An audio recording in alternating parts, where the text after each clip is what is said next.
I'm joined with Joyita Basu, editor of the Sunday Garden, Gautam Mukherjee, senior journalist, Colonel J.S. Sodhi, who is a foreign expert, is also joining us on the broadcast. Major Muhammad Ali Shah is with us as well to discuss this. Madhav Nalapat will be joining us shortly. Major Muhammad Ali Shah, let me start with you. What are your expectations? Imran Khan managed to evade the no confidence motion last week, but what about today? Will he throw another curveball, or will he now finally face defeat and accept defeat in case he loses? No, I think he's run out of curveballs, and there's nowhere else for him to go. So he will have to face a no confidence motion, and he will have to face the consequences of it. You can run away to a certain extent. You can fool some people sometimes, you can fool all the people sometimes, but you cannot fool all the people all the time.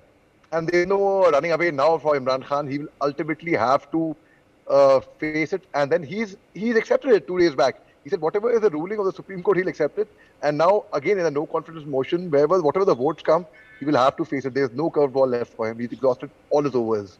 All right. Colonel J.S. Sodhi, what are your expectations? Are you expecting any curveball from Imran Khan, or is it the end game for him now? It's an honor to be on NewsX once again. You know, in 1971, when as an 18-year-old young man, Imran Khan started his cricketing career playing for Pakistan, he was very famous for his reverse swing balls. And he, apart from a lot of world famous that he got Pakistan the World Cricket Cup in 1992. But you know, this time the reverse swing that he's played, the ball that he's done, has actually been a no ball, which he should have realized himself. You know, in 2018 elections in Pakistan, Imran Khan's party, PTI, had fallen short of the majority, and the Pakistani Chief of Army Staff, General Qamar Bajwa, cobbled up the support of smaller parties and got him to power. On 18 July, when Imran Khan was sworn in as the 22nd Prime Minister of Pakistan, soon after swearing in ceremony, he announced that Abhi Naya Pakistan banega, there'll be a new Pakistan in making. But 4 years hence, it is the same Purana Pakistan in the same Purani bottle, because Imran Khan forgot the basics in his 4 years in power, that in Pakistan, the army calls the shots. You know, in September 2004, there was this book written by Mr. Abbas Hussain, which said, the name of the book was Pakistan's Drift into Extremism. He said Pakistani politics is dictated by 3 A's, Allah, America and Army. Imran Khan has fallen out both with the Army and America. On 24th February, the day Russia waged a war in Ukraine, Imran Khan went to Moscow to meet President Putin, which America did not like. So having fallen out with 2 of the 3 A's, he had no chance whatsoever. And being an international cricketer who understands sportsman spirit much better than anyone does, he should have gracefully walked out when he realized that he doesn't have the numbers, and all this drama which unfolded would have been avoided. All right, Muhammad Ali Shah, there are also updates coming in that PTI is saying that there should be no voting. Do you think that at this point, Imran Khan is going to try every book, or is he going to now finally accept that there is going to be a no trust vote? Because as far as his addresses to the people of Pakistan are concerned, he said that he is going to fight till the last ball. So what happens now? One is, will he be able to evade the no trust vote? Second, if he does loses today, what is going to be the next plan ideally? I think Colonel Sodhi has brought out very beautifully in a very clear, crystal clear manner, and anyone who's heard him would be very clear in a very lucid manner what's going to happen in Pakistan now. You know, as Joyita Basu, my dear friend, was speaking, there was some ruckus, some disturbance from the behind, and so obviously, poor thing, she had to stop. And it was none other than the Pakistani MP, Mr. Ramesh, who came in, and it was his background noise, which was same thing happened in the Pakistan Parliament. When the speaker would try to speak, the ruckus. In fact, I wonder if you've seen a viral video of these Pakistani ladies fighting in the parliament, as it says, this is not a street fight. So it was just that. In fact, Mr. Ramesh also spoke about India seeing no confidence motion. Let me answer him through your channel. This way, he's not here with us right now, but if he hears us later on. In 1999, Mr. Atal Bihari Vajpayee faced a no confidence motion. What did he do after that? He said this is not the nation's defeat. This is the nation's victory. It is my personal defeat. And he exited very gracefully, and we still remember Mr. Atal Bihari Vajpayee very fondly, irrespective of the political ideology. Even if people are not from his party, they would still respect him, because that was the kind of grace, the demeanor and the stature of the man. But look at Pakistan here. Yes, as he said, he'll fight till the last breath. My goodness, I mean, look at, besharmi ki bhi koi had hoti hai. There's a limit of being shameless. You can't evade certain things for a long time. He has been evading and then trying and falling back on miracles, on magic, on whatnot.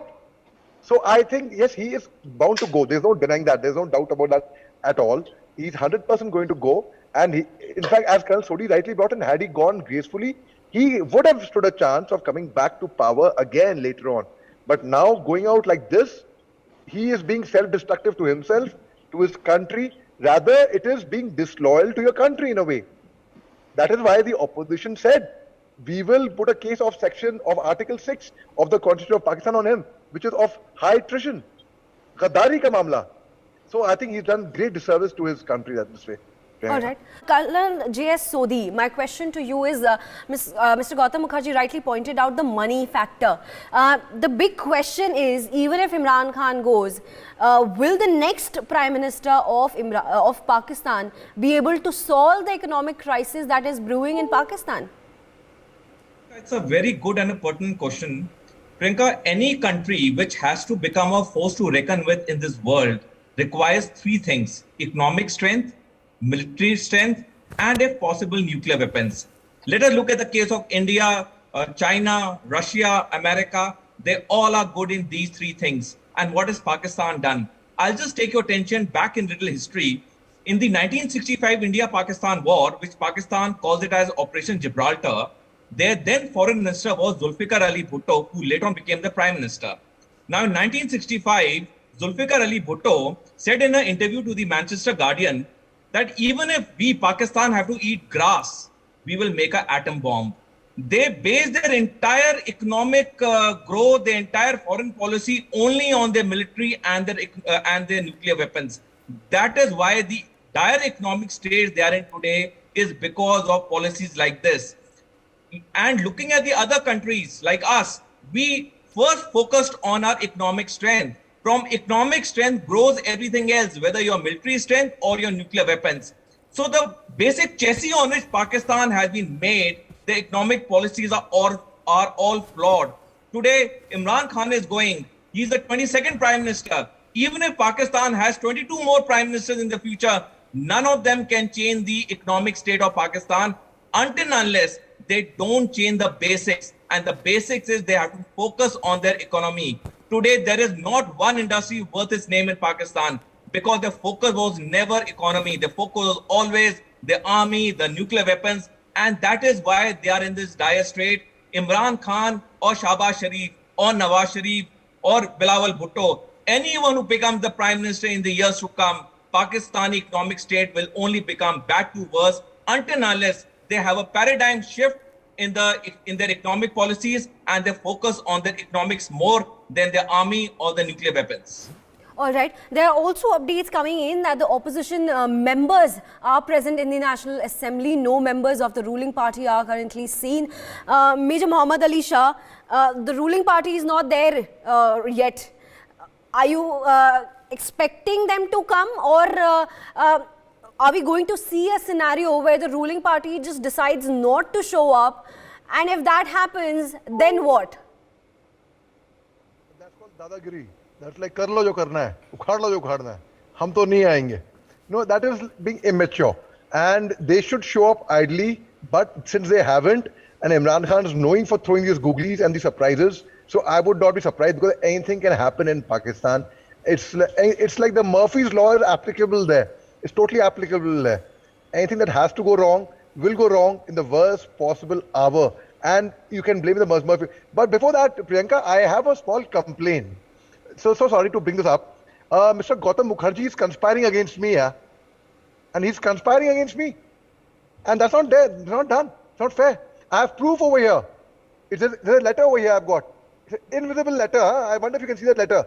This is an invisible letter I'm carrying, and I've got proof against Mr. Gautam Mukherjee. He's conspiring against me because he asked me for help. I told him definitely not. All You know, right. that's what it's an analogy, parallel. I'm sorry, Mr. Mukherjee. Why would Mr. Gautam Mukherjee be interested in conspiring against me? He could not care less. He would not be bothered. So Imran Khan, as Joyita Basu rightly said, that he's trying to go home like a martyr. Well, why would US try to conspire against him? For what joy? How will they gain from it? What rubbish! And secondly, if I have to draw another parallel, Joyita, and I'm talking about, I'll take you back during partition time. I'll take you back to 1947, 48, around that time. Mahatma Gandhi, who is known as the father of the nation, irrespective of any people who agree to his political ideology or who do not, but they will definitely agree to one fact that if he wanted, he could have become the prime minister or the president or whatever he wanted without any votes, without any elections. But he believed in one thing, that power corrupts. So he said, I will not choose to come in power, but yes, I have this position in a way, informally. I mean, he was still the father of the nation. But look at the difference, the parallels between two nations which were born around the same time, just a few hours difference. Same time, 14th August, 15th August. But look at the difference, look where the nation has gone today. And look where our nation is we are on the verge of becoming a superpower. All right. Because as the Pakistan MP rightly said himself, he admitted, immature advisors. Well, immature advisors, all right.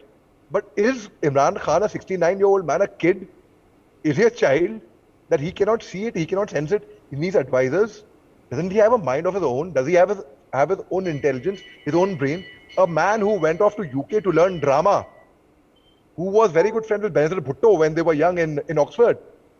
That man who was representing cricket, and as Colonel Sodhi rightly brought out in 1971, the 18-year-old boy who came to play cricket and who became a heartthrob of millions. Would he need foolish advisors, immature advisors? Can't he see what is going on? And I think he's exhausted all his googlies. It's about time for him to go. In fact, if he does not go now, Priyanka, I'm fearing one thing, that in Pakistan, anything can happen, right? We all know the history of assassinations is not new to Pakistan. So, take my word for it, anything can happen there, Priyanka. And they would ultimately term it Murphy's Law. In the heat, though I'm sure there's a lot of heat in Pakistan right now, the political heat and the weather. So they will open a Ruabza bottle, put ice in that, and they will drink it, but that will not quench the thirst, because then ultimately they will blame it on Murphy's Law. All right, interesting reference there. Now, Colonel S.S. Sodhi, your reaction on this? Is the stage now set for Shehbaz, or Imran Khan still has a chance? Definitely, Imran Khan is on his way out. In fact, he was on his way out on 8th of March when Shahbaz Sharif presented the no confidence motion to the National Assembly. Because like I told earlier, in Pakistan, everything is controlled by the army. The army is all powerful. And why the army is all powerful? Because it controls the three most important aspects of Pakistan or of any nation, which are, decide the progress of a nation. The Pakistani army controls the foreign affairs, the defense, and the foreign affairs, the defense, and the external affairs. Now, let us look at one thing. See what Pakistan has done, Pakistani army has done, that in the last many years, ever since they were formed, they have made many foundations. These foundations are akin to our NGOs. And what these foundations are, they are the ones who control everything in Pakistan, right from salt to steel manufacturing. The three biggest foundations in Pakistan, one is the Fauji Foundation, one is the Shaheen Foundation, third is the Bahariya Foundation. These three are controlled by the Pakistani Army, Air Force and Navy respectively. So with the external affairs, the defense, the economic affairs, everything with Pakistani Army, no one in Pakistan stands a chance if they're followed with Pakistan. The fact is that last year, October, when the Pakistani Chief of Army Staff, General Qamar Bajwa, sent a file to Imran Khan requesting for nomination of Lieutenant General Nadeem Anjum as the DG ISI, Imran Khan sat on that file for almost 4 weeks. That was the time when the Pakistani Chief of Army Staff decided that this man has to go. And all that, incidents that we saw after that, including the presenting of the no confidence motion on the 8th of March, it was an exact follow-up of that because Imran Khan had fallen out with the army. So Imran Khan had to go. It was a matter of time.